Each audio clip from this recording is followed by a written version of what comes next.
Et qu'est-ce que le solfège déjà? Ça, c'est quelque chose de très très important. D'abord, il est important de savoir ce que c'est que le solfège et la théorie musicale, hein. Moi, par exemple, euh, j'ai commencé à jouer sans connaître la théorie musicale. Je connaissais rien, je ne m'y connaissais rien. Je ne m'y connaissais rien en théorie ni en solfège. Et les premiers accords que j'ai appris, ben, c'était le Do, ensuite Ré, le Mi mineur. J'ai appris le Mi mineur aussi. Il y avait un autre accord aussi, c'était le La majeur. C'est des accords complètement euh, différents d'abord. Ils sont différents. Et je ne savais pas du tout qu'ils appartenaient à des familles d'accords, hein. Il est important de savoir que dans la musique, vous avez des familles d'accords. Nous avons des familles d'accords. Par exemple, si je prends le Do il va appartenir à une famille d'accords. Il peut être tête de cette famille. Là, j'utilise un peu une analogie, un peu disant une famille, par exemple. Le Do, l'accord de Do, il va être le père de cette famille. Et dans cette famille, il y aura des fils, il y aura des tantes, si je peux utiliser cette analogie. Ok. Mais je ne m'y connaissais rien, absolument rien en théorie. Mais quand même, je pouvais jouer des chansons rien en me donnant les accords, rien qu'en me montrant ce que je devais faire, hein. La guitare, c'est quelque chose de pratique, hein. Il faut savoir que la guitare, c'est quelque chose de très très pratique. Si vous ne pratiquez pas, vous n'allez pas réussir à jouer. C'est de la pratique, hein. Avec la pratique, la perfection vient. Et ce que je disais, c'est qu'est-ce que la théorie musicale? Qu'est-ce que le solfège? Hein, je pourrais dire que les deux choses sont liées, très très liées, mais on ne peut pas dire que on ne peut pas jouer sans connaître le solfège, par exemple.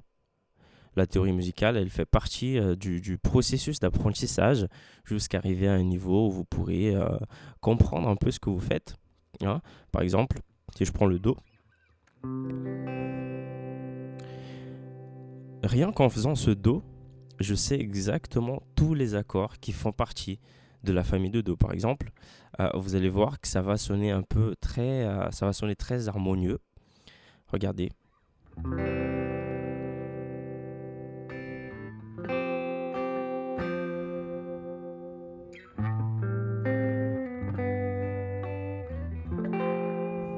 Vous voyez, ça sonne très harmonieux. Pourquoi? Parce que tous ces accords que je viens de jouer, ils font partie de la famille d'accords de Do, hein. J'utilise d'abord cette analogie, cette façon de dire famille d'accords. Après, on verra les termes techniques plus tard, hein, dans un autre cours peut-être. Et du coup, ça sonne très très harmonieux. Pourquoi? Parce que je connais un peu de théorie musicale, hein. Mais je peux très bien jouer, je peux très bien vous demander aujourd'hui, voilà, est-ce que tu peux me faire cet accord en plaçant ton doigt numéro 3, hein. Je rappelle qu'on compte les doigts par les numéros. L'index, c'est le doigt 1, le doigt 2, le 3 et le 4. Ok. Et je vous dis, bah, placez votre doigt sur la troisième frette avec votre doigt 3 et je vous montre exactement le placement. De même pour le Fa. Voilà. Et je peux vous dire exactement où placer votre doigt, la séquence exacte où vous allez reproduire ces accords. Je peux vous dire ça, vous allez jouer une chanson tranquillement. Le problème, c'est que je ne veux pas que vous appreniez une chanson comme ça mécaniquement. Il n'y a pas d'intérêt. Pourquoi? Parce que vous allez apprendre une chanson, vous allez apprendre à jouer une chanson que vous aimez bien, mais pour réussir à écouter une autre chanson, et rien qu'en écoutant cette chanson, vous allez pouvoir reproduire ce que vous entendez. Vous allez devoir connaître un peu de théorie musicale, hein. De théorie musicale, la théorie musicale, on va rentrer là-dedans. Mais je peux connaître un peu de théorie musicale pour réussir à reproduire des chansons que j'écoute, des morceaux que j'écoute. Mais j'ai pas besoin de connaître le solfège pour ça. Ça, c'est une question basique.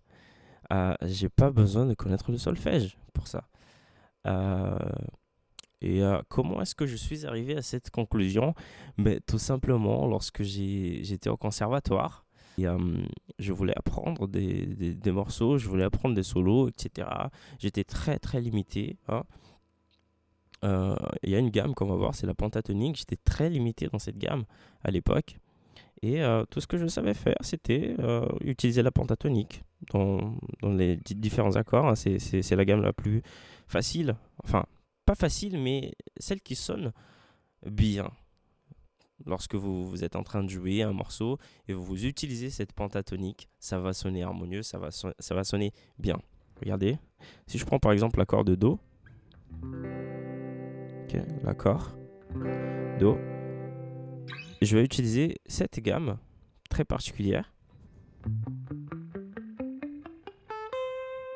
Et j'étais très limité à cette gamme, hein, par exemple. J'étais là, je jouais le Do. Je rappelle que le Do, il peut se faire ici, il peut se faire là également avec un barré. Tout ça, vous me dites dans les commentaires si vous voulez que je fasse une vidéo en expliquant les différents types de Do qu'on peut retrouver dans la guitare, hein. Il y en a un ici, là, là et là. Ok. Du coup, la musique était là en Do. Et moi, directement, pentatonique.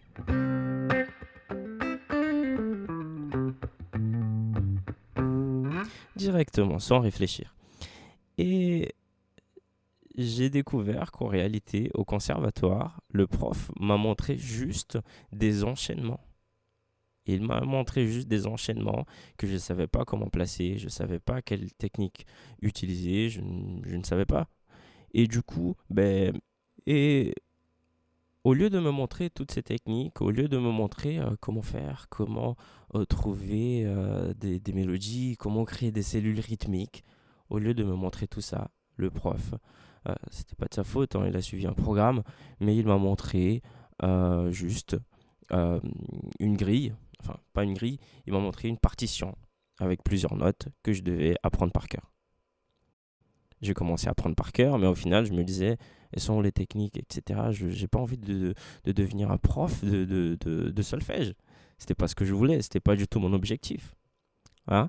Et si c'est votre objectif, allez-y à fond dedans, essayez de vraiment vous consacrer à ça.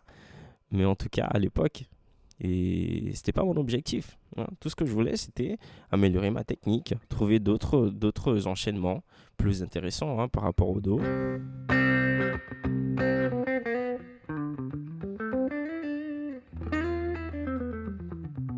Et au fur et à mesure, j'ai commencé à étudier à côté, étudier à côté de ce que le prof me donnait. Et dans ma tête, je me disais, mais j'ai pas besoin de connaître le solfège du tout.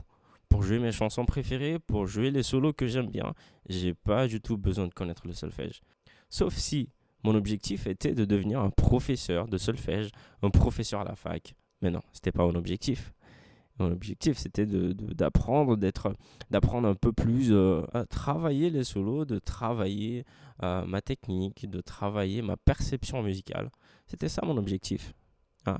Si, et je vous l'ai dit aujourd'hui, je vous le dis aujourd'hui, si votre objectif est de devenir un professeur de musique, de devenir un professeur à la faculté, allez-y, allez-y, travaillez, mais vraiment, vous devez vous y consacrer à ça. Si ce n'est pas votre objectif, si vous voulez apprendre de la musique pour jouer avec vos amis, si vous voulez jouer avec un groupe, vous n'avez pas besoin d'apprendre le solfège.